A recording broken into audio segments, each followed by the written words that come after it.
Good evening, race fans, and welcome back to another great episode of Push to Pass podcast.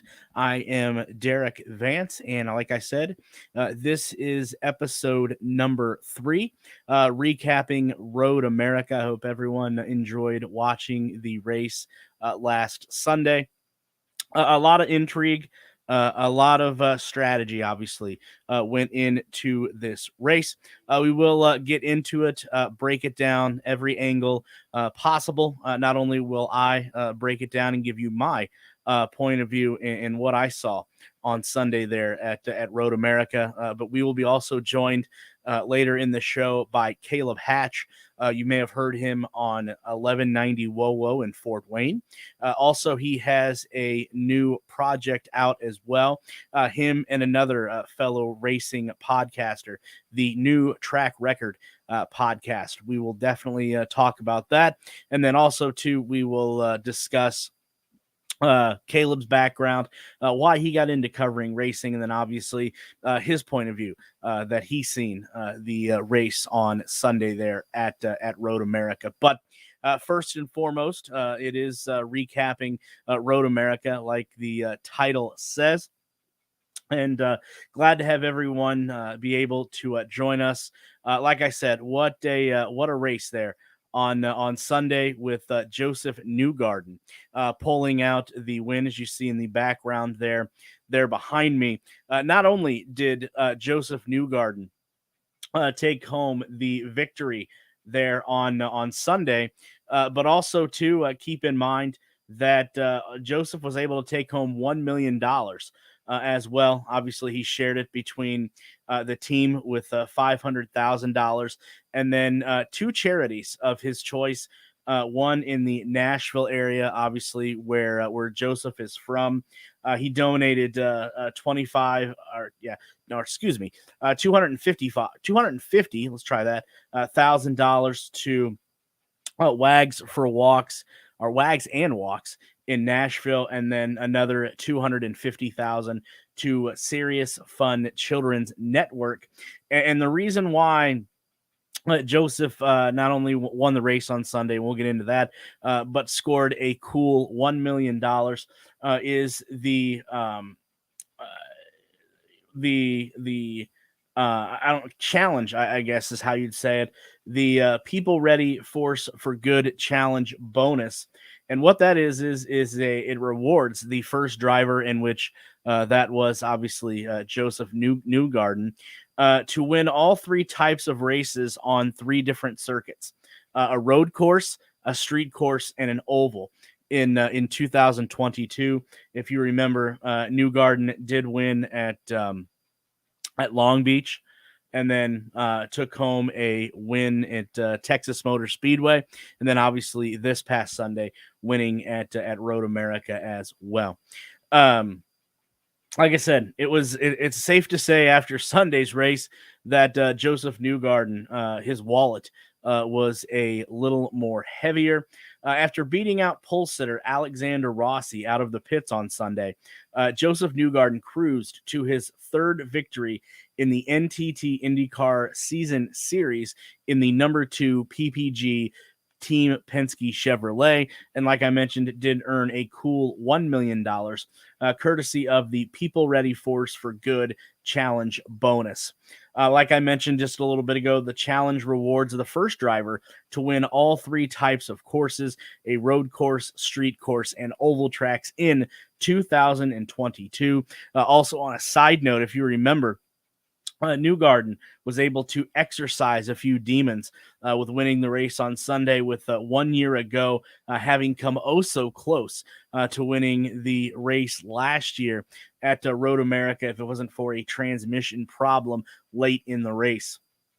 Like I mentioned before, the $1 million is shared between the team with 500,000, and then the Nashville area native and Newgarden was able to donate $500,000, obviously, to 2 of his favorite charities. One of them like I mentioned, was Wags and Walks of Nashville, and then another $250,000 going to Serious Fun Children's Network. During the race, if you weren't able to watch it, Newgarden was simply unstoppable. After a string of full course cautions, gave way to clean running and an unstructable air en route to his 23rd career win. The two-time IndyCar champion pulled away from Rossi until the middle of the final stint of the race, when Rossi trimmed his deficit to just 2.8 seconds. The field was brought under caution twice in the final 10 laps, which allowed the number 27 Andretti car Honda back to the back of the Penske car. Both times, Newgarden was able to stretch the lead over the final corner, so that Rossi just didn't become a threat as they crossed the start-finish line for the last time. Rossi did end up finishing third in the race, losing out to Chip Ganassi and Indianapolis 500 winner Marcus Ericsson on the final restart. Newgarden was able to beat Ericsson by 3.3 seconds and then 5.6 seconds over Rossi. Some of the quotes post-race from the race winner, Joseph Newgarden, quote, "A great day indeed," said the two-time champion, who is now up to third, believe it or not, in the 2022 NTT IndyCar points standings. He's now just 5 points behind teammate Will Power and 32 points behind current points leader Marcus Ericsson. Newgarden also said it felt really good in the beginning. It felt like we had the car to win, and it was just all about how they were going to execute. Quote, "My team really put me in the position on that first stop," Newgarden said. "Rossi was not going to be easy to beat today. I felt like he was strong, but I also felt like we were a little bit better than him, but he by no means was going to just simply give it up."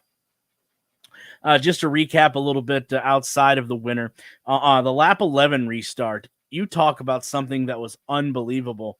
As Rossi led Newgarden, Ericsson, Roman Grosjean, Pato O'Ward, and Colton Herta, but by lap 15, Rossi held a slim 0.69 lead over the aforementioned winner there, Newgarden, as the rear alternate red tires that Rossi was driving just seemed to be at their wits' end there.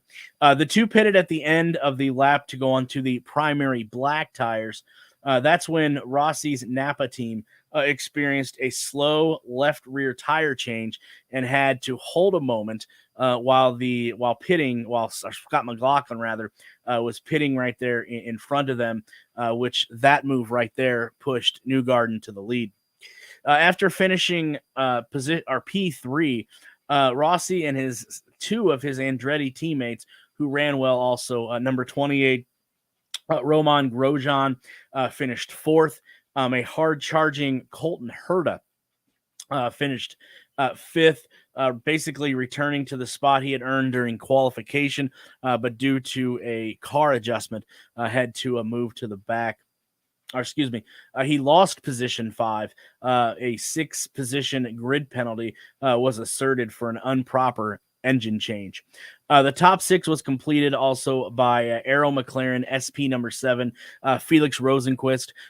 What a great last couple weeks for the aforementioned Felix Rosenqvist, who also did lead some early laps and was forced to pit to save amounts of fuel for the majority of the race.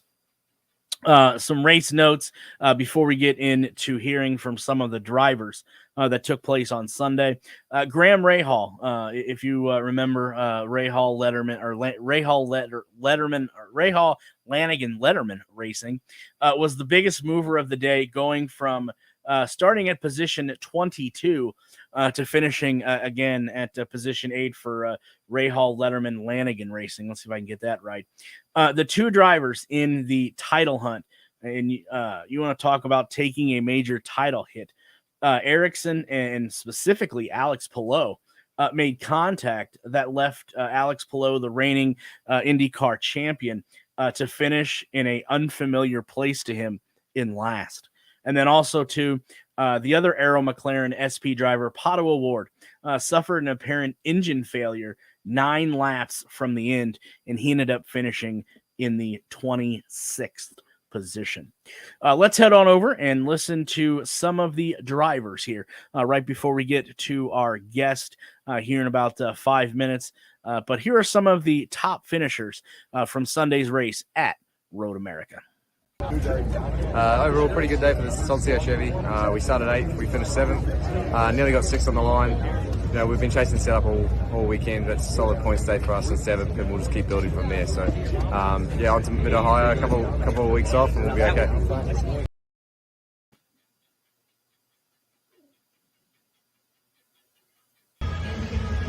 All right, race day here in Road America. P2 finish, really good day for us in the number 8 Husky Chocolate Chip Ganassi Honda. The car was really fast all day. The team did a good strategy, good pit stops, so super thankful. Important day for the team as well, or for us in the championship, back in the lead. So really pleased with that. And then just a quick note on the incident in the beginning with Alex, my teammate. Hate to see him retire there. I think the move was on. I was fully alongside, but of course you don't want to see your teammate retired. So, but yeah, a good day for us. Really happy and thankful to the team.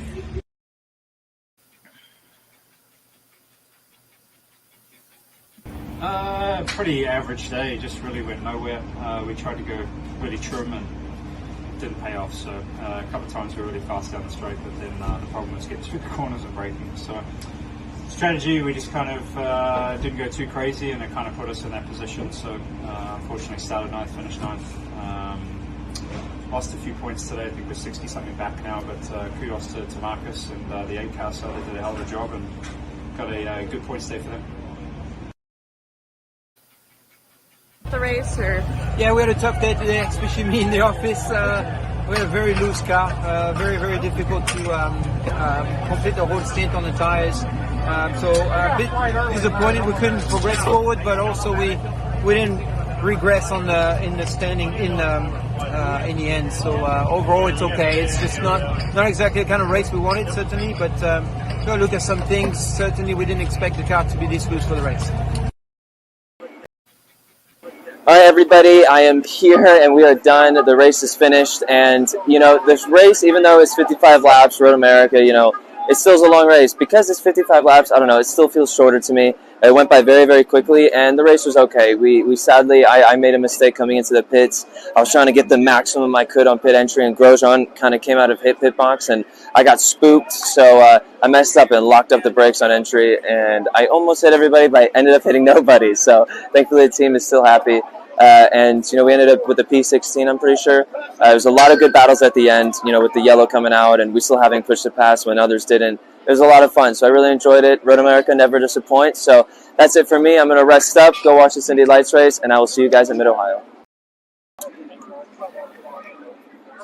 Okay, so fans' favorite, Road America. It was an exciting race. The start was pretty good. I overtook a couple of cars and again a few good positions, but I think we lost the couple of races and the pit stops, and that really hurt us in terms of the track position, and really didn't gain back anything under the yellow. So it was always like a cycle back, and then it was a tough race. The restart, we fought really strong, and a lot of side-by-side overtaking, re-overtaking, and but in the end, the finishing in 15th is not exactly what we wanted. But as a team, I think again we showed some strengths, and we had a few things that we really need to look at the pure speed for next races. But hopefully we're good, and we're going to the Mid-Ohio test next week. No, actually in a couple of days. So looking forward to that, and yeah, we'll do our best again. Huge thank you to all those drivers that were able to give us a little bit of content there post race there at Road America. Coming out of Road America, just taking a look at the standings before we are joined by our guest for this evening. Number one, Marcus Erickson coming out of Road America, and he is followed by Will Power, Joseph Newgarden, Pato Award, Alex Pillow, Scott Dixon, Alexander Rossi, who has been in the zone as of late, Felix Rosenquist, Scott McLaughlin, and rounding out the top 10, you heard from him there, Simon Pagano. So it will be interesting as we get a couple weeks layoff, and then I believe the weekend of July 4th, July 3rd, I believe that's Sunday, the IndyCar series will pick back up at Road America, or excuse me, not Road America, Mid Ohio. Let's try that, Mid Ohio, and we will definitely break that down, preview that here in the upcoming weeks. But let's get to our guest of this evening. Interesting gentleman. I've heard his voice so many times on 1190 WoWo in Fort Wayne. Now I can match up the voice with a face. Caleb Hatch is joining us. Caleb, first and foremost, let me thank you for taking some time out of your busy schedule, obviously, to join us here on Push to Pass. Before we get into discussing, your not your background, but Road America and things of that nature, introduce yourself to the audience and tell us a little bit about yourself. Yes, so I'm Caleb. Hopefully the whole face for radio, insert that joke for you. But I've been co-hosting and kind of the creator of New Track Record podcast. We're going into our 5th year here as of next month, so pretty exciting to celebrate that. And myself and Justin Kinney, we talk IndyCar every week. It's just two guys sitting in a radio studio, breaking down the races, breaking down the rumors, and kind of our opinions, our thoughts, without really holding back on what we feel about things. Yeah, definitely going to get into to your podcast there momentarily. But what was the reason that you decided? I know journalism obviously is a passion of yours, but what made you decide to not only take the leap and get into journalism, but covering IndyCar like you mentioned for the past 5 years now? Yeah, so I mean, I've been interested in sports and sports media since I was about 10 years old. But fast forward, my current position at Federated Media in Fort Wayne, they were very encouraging of us starting podcasts when I first started. And so I started out with, well, I might as well do a podcast about IndyCar. I thought about it for seriously about 5-6 years at that point. Finally pulled the trigger, and it was just a weekly thing. I think the first episode was all of 10 or 12 minutes, but it was more of a kind of a passion project. I've been an IndyCar fan since I was probably 8, 9, 10 years old, and I already followed it intensely. It was already my favorite sport. So it gave me an outlet to just kind of form segments and talk about something and get better and work on editing, work on interview skills. That's really why I began it. And I never would have expected it to turn into what it's become to this day. And I just want to thank everyone out there who listens, who supports us. And, we look forward to talking each and every week with all of you to break down what's going on in the sport. I know Fort Wayne being about 2 hours from Indianapolis. I've made that trip so many times I can't count.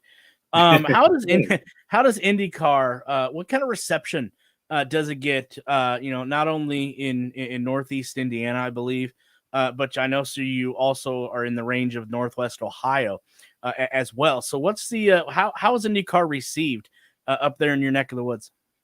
Yeah, I mean, it's obviously not front and center like it is in Indianapolis. And I'm originally from the Indy area, grew up in Westfield. So, that's because I grew up in the Indianapolis area. Obviously, IndyCar more noticeable. Up here, not as noticeable. There are some things that are done. There used to be a good connection with Tom Kelly, who owns a group of car dealerships up here, Kelly Racing. If you were a fan of the IRL back in the early 2000s, you've definitely heard of him and heard of that team. But I mean, up here, you're almost as close as going to Detroit or even Mid Ohio as you are Indy. So, I mean, you on one hand have several options to travel to races that makes it a lot more accessible. Yeah, it absolutely does. You said you've been doing this for 5 years now. Uh, what are the tracks that you've been able to travel to as a fan or in as a part of the media that you've been able to cover? Yeah, so I've only honestly done it media wise for IMS and usually just reserve that for the GP weekend. I mean, I'll use the media access here and there for stuff, but we did use it for Carb Day this year as well and did a live show for Carb Day, which was fun. But I've gone to Mid Ohio most years. Unfortunately, can't make it this year. I've been to Milwaukee, obviously Indy. Hopefully, we'll get to Detroit next year. Been to St. Pete. Man, trying to think of Nashville, Barber, uh, Kentucky back when they raced there the last 2 years. I'm sure there's a few more I'm forgetting, but love going to Mid Ohio. Love going to St. Pete. Nashville was fun last year. Love Barber. It's a great track. I recommend anyone get to. There are a lot of good circuits on the series, and unfortunately, and I've been to Texas several times as well. But unfortunately, you can't get to all of them, right? That's kind of the goal, and I probably got about half of them crossed off. You know what? I'd be willing to bet that we may have crossed paths at Carb Day and don't even know it, um, as well as in Nashville as well. Definitely looking forward to going back to Nashville Yes. in a couple months. We'll have to definitely meet up and do something there. Absolutely. Um, let's get into Road America. I was just talking about that a little bit. Obviously, you were hearing from Takuma Sato when you stepped in, but curious to get your recap of Road America. I feel for Alexander Rossi. He is so close, and you got to think this has got to be deja vu for him. The last couple weeks at Detroit, give it 2 more laps. He obviously runs down the winner there, and then last week I thought he hit a home run, but again, Joseph Newgarden just a little bit better, and let's talk about that a little bit.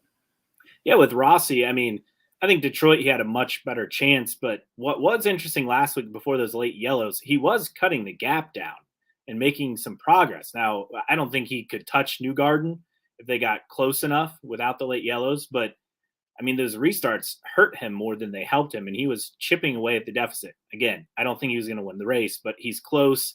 It looks like he's going to win a race this year sometime. I mean, the next race, Mid Ohio, is a track he's had success he's won at before in the past. So, I mean, it could happen as soon as July 3rd at Mid Ohio for the Honda 200. But I think he's found a groove, and we were talking about this today on our episode that actually came out today. That's out on whatever podcast platform you follow your podcast for free. But Rossi and that team with Andretti, we'll start with that. It's kind of flipped, like what we expected going into the season. We thought Hurt is the lead dog. Grosjean could maybe challenge him a little here and there. And then Rossi, kind of a distant third with that 4-car team. And it's done a complete 180. Rossi's become kind of the top guy. Yeah, Herta has the race win, but Rossi's getting consistent results. I mean, he's got, 4 straight top 5 finishes? So 3 straight top 5 finishes. So, I mean, this is a guy who's hitting his stride, who is in the top 10 in points, having the most success out of the Andretti Autosport drivers. I don't think that's what we expected going into the season. And fortunately for him, he already has his future sealed, right? So he can just do and just go for race wins. I mean, there's really no pressure. He doesn't have to worry about impending free agency because he's already signed for next year with McLaren. So that's something I think that's going to be fascinating to watch. And then with Newgarden, I mean, this is a guy who, when he's on, 3 race wins. No one else has more than 1 in the series this year. It's just getting consistent results. And usually he's slow to start the season. Well, he's been a lot quicker to start this season results wise. And he's a guy who closes so strong. So that will be something to keep in mind. I mean, yeah, Marcus Ericsson's the points leader, but I mean, it's going to take 2, 3, maybe even 4 race wins to win the title this year. And I think Joseph Newgarden has set himself up really well to kind of be the favorite right now. Yeah, I can't disagree. Rossi, I think what you were alluding to, he's playing with house money. That's all he's doing with. Yeah. He's definitely playing with house money.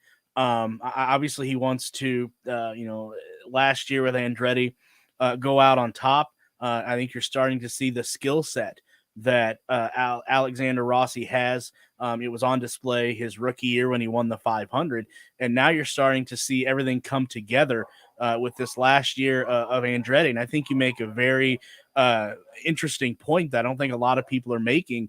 That, like you said, going into the year, if I would have told you, do you want to bet that Alexander Rossi has a better finishes so far than Colton Herta? I'm sure you would have took that bet. I'm sure you would have. No one would have thought that would have going into the season. No, absolutely not. And Newgarden, like you said, the pit stop that McLaughlin kind of hung Rossi up a little bit. It was Newgarden's to lose at that point. And even the way Team Penske has been the last two races, going out at Detroit there. Well, I guess Belle Isle. We're going to Detroit next year.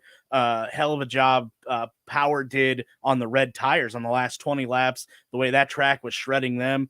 Penske jumped out to a great start the first couple races of the year with Newgarden and McLaughlin winning, and now back-to-back with Power and Newgarden. I think it's just a matter of time. I think you're absolutely right that Ericsson may be the points leader right now, but we've noticed the last few weeks that flip-flops.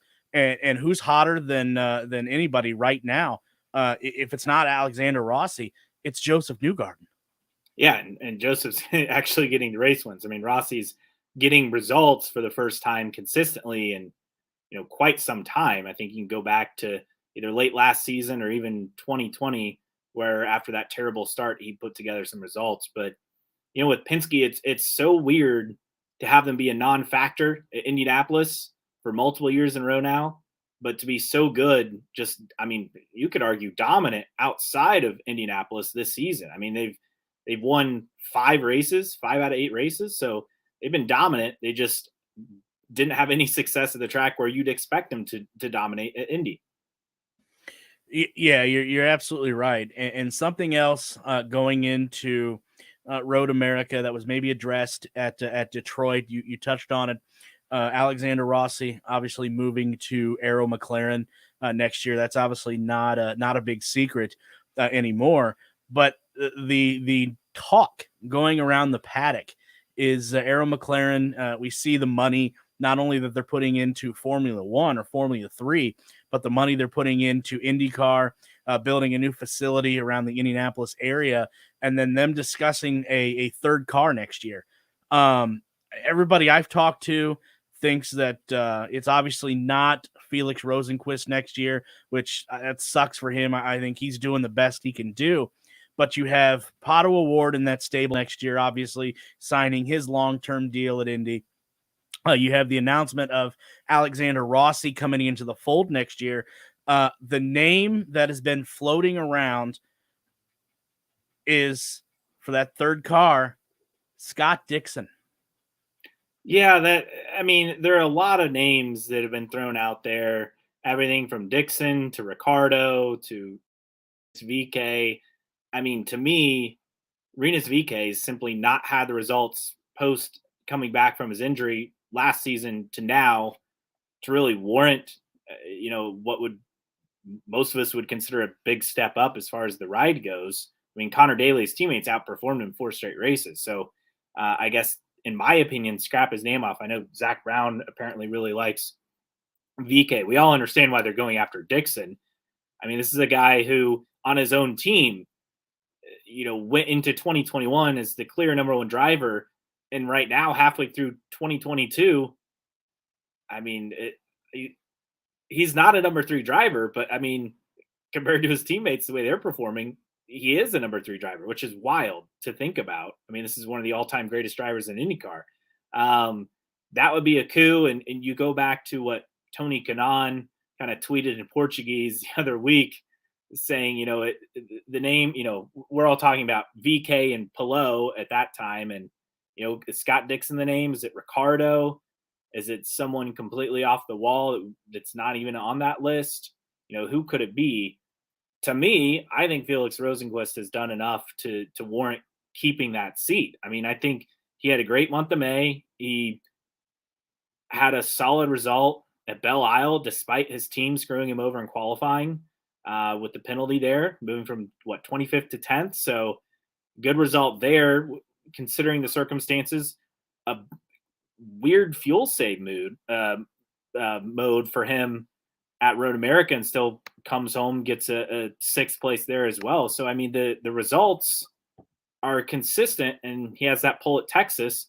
And most of the issues this year compared to last year, I mean, these are just weird things going on, mechanical issues, team issues. I mean, it's not him crashing the car, which we saw some last season, but he's back. He's healthy. To me, he should keep the seat. I mean, outside of winning a race, I don't know what more he can do in this stretch, contending for the Indy 500 win and putting together consecutive top tens and really contending at some of these tracks. I don't want more he can do. And Scott Dixon, if that's what they want to do, I mean, I guess I understand it if they get Scott Dixon, but if it's not Scott Dixon or Daniel Ricciardo, I guess to me, like what more do you want? Yeah, I did see the tweet that you're referring to from TK, and to me, there was a lot of names bantered out. I know Alex Palou was one of them, but having a discussion with Tony Donahue, Alex Palou just doesn't make sense to me, even from a team perspective or a business perspective, because obviously, we know, TK is only going to be around for maybe one more year, and he was kind of, hinting at that this past May. Scott Dixon isn't getting any younger, so who's going to be the face of Chip Ganassi going forward? It's got to be Alex Palou, right? So Chip's going to pony up the money needed. So scratch that name off. And I think to your point, Renus, if he would have had more success this year, I could obviously see that seat going to him. But what the struggles he's had, and obviously, like you said, Connor Daly outperforming him, well, it can't be Renus VK. So you add a veteran like Scott Dixon on that team that's now putting money into their program with Alex Palou and Rossi already in the fold. That just makes the most sense if it's Scott Dixon. Yeah, and I guess the other thing is Honda's already letting Alexander Rossi. I mean, essentially, he's leaving Honda, right? So with this moving to a Chevy team, so that's another thing to think about. Would Honda be willing to let Scott Dixon get away? I don't think they would. I mean, the number would have to be insane. And Honda, rumored to have helped pay for some of Rossi's contract, with Andretti on the previous iteration with his current deal. So, would Honda pony up to make sure Scott Dixon stays a Honda guy? Yeah, that would not surprise me at all. So it's definitely getting pretty silly here as we get to the midway point of the IndyCar season. Another name that has been bantered around that I would love to see, and just to your point, I believe you're absolutely right. Felix has done more than he can or what he can to keep that seat next year. But obviously we don't sign the paycheck, so we'll definitely have to see how that works out. But I think somebody that has jumped into a car, different cars with, no practice at all and has performed extremely well is one Santino Ferrucci.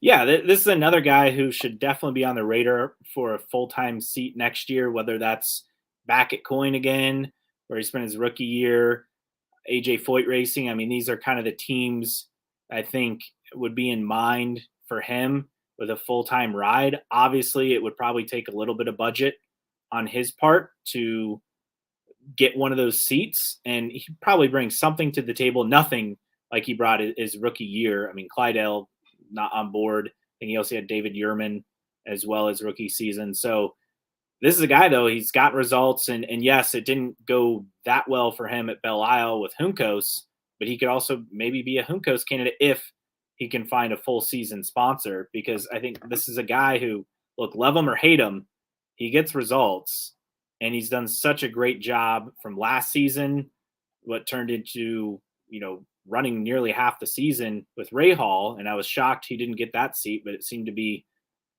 between the team principals there on who people wanted, and what he did at Indy with the one-off entry I mean, this is a guy who absolutely is shown on track.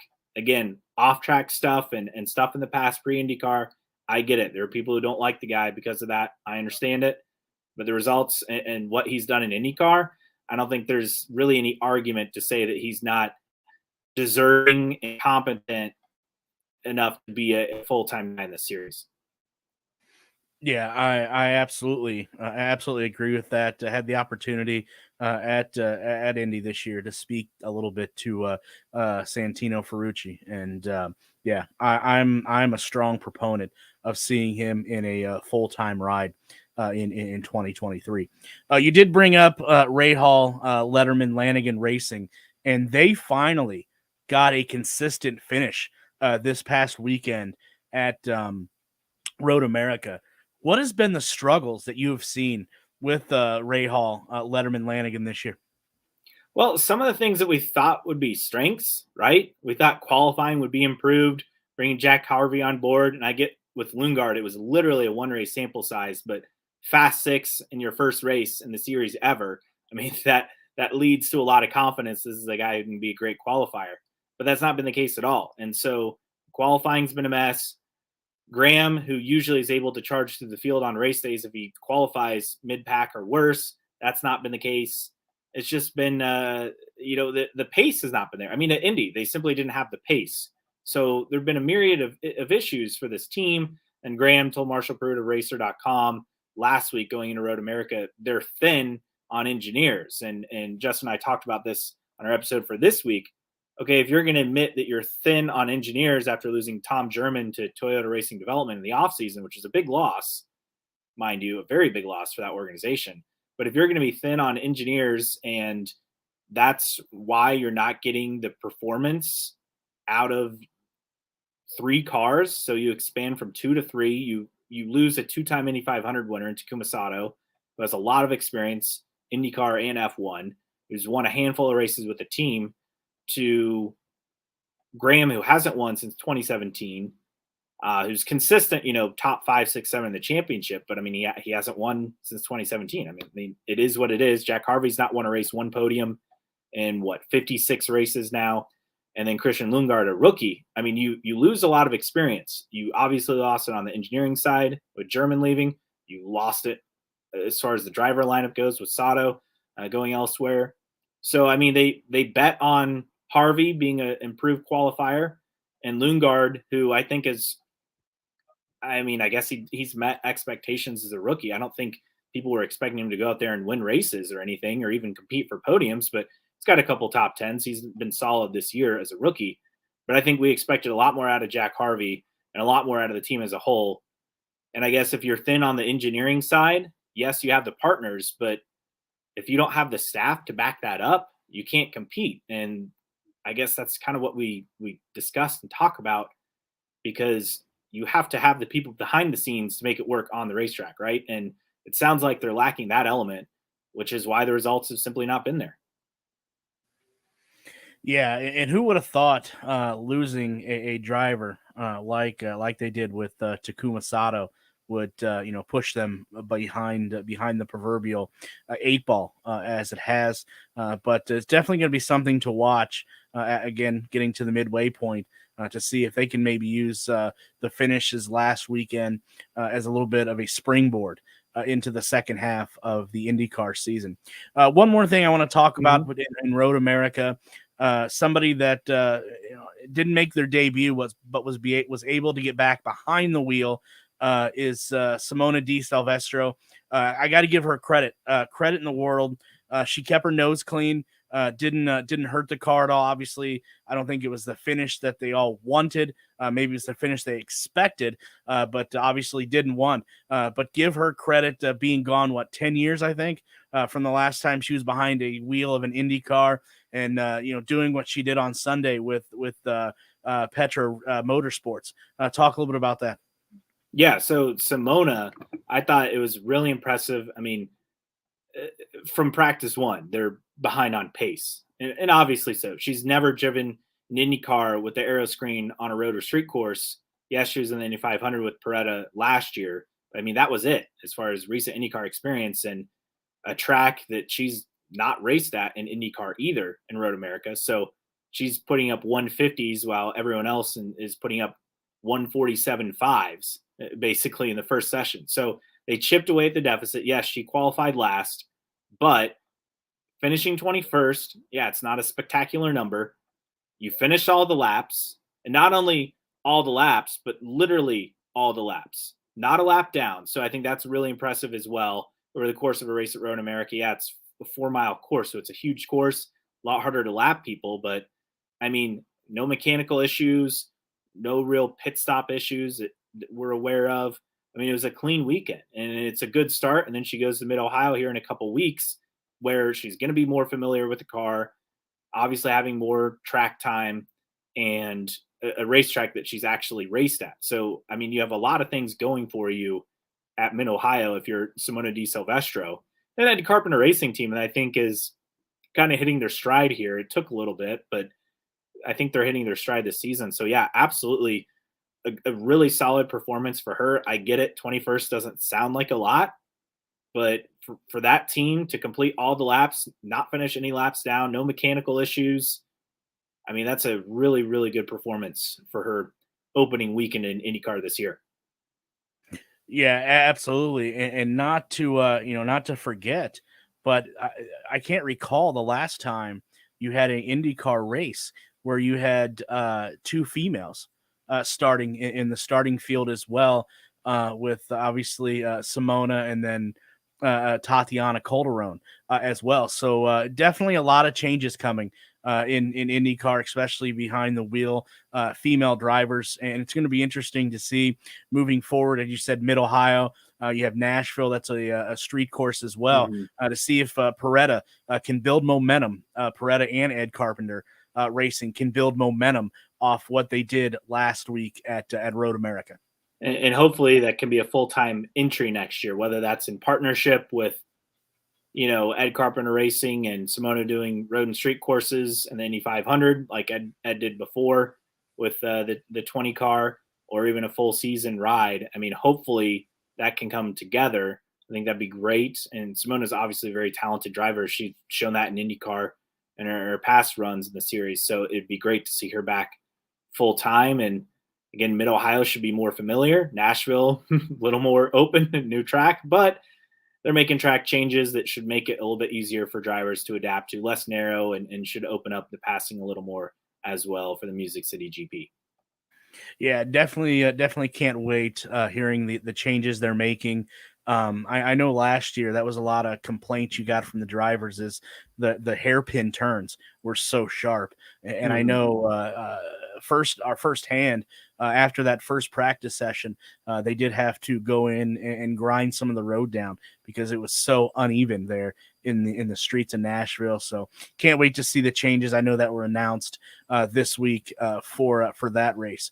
But getting back to what you do, Caleb, I know you talked a little bit about it at the opening, but tell people that haven't subscribed, haven't listened to an episode, if it's this episode today or next week, what can they expect to hear when they go into their favorite podcast player and subscribe to new track record? Yeah. So our episode that's out today, we usually record Thursday afternoon or evening. We recorded in the afternoon this week. We did our Road America recap, always talk about the winner, and then we just do our 3 takeaways that we kind of had from each race, and kind of we went into everything. And Andretti's strong performance, Palou versus Ericsson, DeFrancesco versus Will Power, obviously Newgarden and his success, talking about Rossi as well, talking about the Ray Hall team, all things we discuss a little bit on TV ratings as well. And each week, again, just you can join us on whatever podcast platform. You can find us Apple Podcasts, Spotify, Google Podcasts, etc. Also, newtrackrecordpodcast.com. And then on social media, our Twitter handle is IndyCar Podcast. Facebook, just search for New Track Record. Instagram, IndyCar Podcast as well. You can also email us, newtrackrecordpodcast@gmail.com. Awesome. Great stuff. Hopefully, if people aren't following you on social media, or the podcast outlet that they use. Hopefully, they're jumping to that right now. Kayla, before you leave, do you want to give a little bit of a preview of Mid Ohio? I know it's still a few weeks away, obviously, 4th of July weekend, July 3rd to be exact, but preview Mid Ohio for people that may be unfamiliar with the track a little bit. What are some of the things they should look for? And I know you've been out there, you said several times. For people that may be attending that race, give them some things to go look out and go check out. Yeah, so I mean, this is a track. If you're going to go for more than just race day, I mean, feel free to rent a golf cart and drive around and kind of see the different spots. Obviously on race day, I prefer sitting in the keyhole. I know a lot of people sit also in the S's as well. Those are kind of the spots, but there's a lot to see. It's a great facility. You can kind of move around, and the best part is you don't need to buy a reserved seat. Just bring your camping chairs with you and set up, on the viewing mounds around the course. And I think that's the part that makes it great, is kind of like Indy. I mean, you bring your cooler, you bring your food, your drink, and this time you pack along your camping chairs to set up on where to sit. And again, if you go more than race day, move around, kind of get some different vantage points. I think that part is exciting to see different vantage points. And then as far as the race itself, I mean, yeah, I get all the talks about Penske this year, but Mid Ohio, who am I thinking about this weekend or this upcoming race weekend? Scott Dixon, because he's Mr. Mid Ohio. I mean, this guy dominates the Honda 200. He finds a way to win it. I think he's won it about a half dozen times. So Dixon's a name to keep in mind. I think Alexander Rossi, who's also won here in the past, he should be strong. Seems like he's knocking on the door of that next win. So those are some names I think to keep in mind this weekend. And for Marcus Ericsson, I think, can he maintain the consistency? I mean, he's a guy who's not qualified that often in the Fast Six, but Mid Ohio, I think, was his best qualifying spot last year at third, if I'm not mistaken. So it's another name to keep an eye on. Good stuff. If there was a dark horse that no one's thinking of right now, I know the week, or excuse me, I know the race is a few weeks away, but a dark horse that no one's talking about that could, jump in to the second half of the year, starting out at Mid Ohio. Who's someone to keep an eye on that not a lot of people are talking about? I'm going to go with Simon Pagenaud. I think he's had a really solid season. I get he had that off at Road America, but I mean, he's kind of finding his stride with that team right now. And, outside of Long Beach and St. Pete, where he was, 19th at Long Beach, 15th, he's finished top 12 the rest of the season. So, I mean, he's a guy who I think you look at the course of the season as he gets more familiar and comfortable with that new team.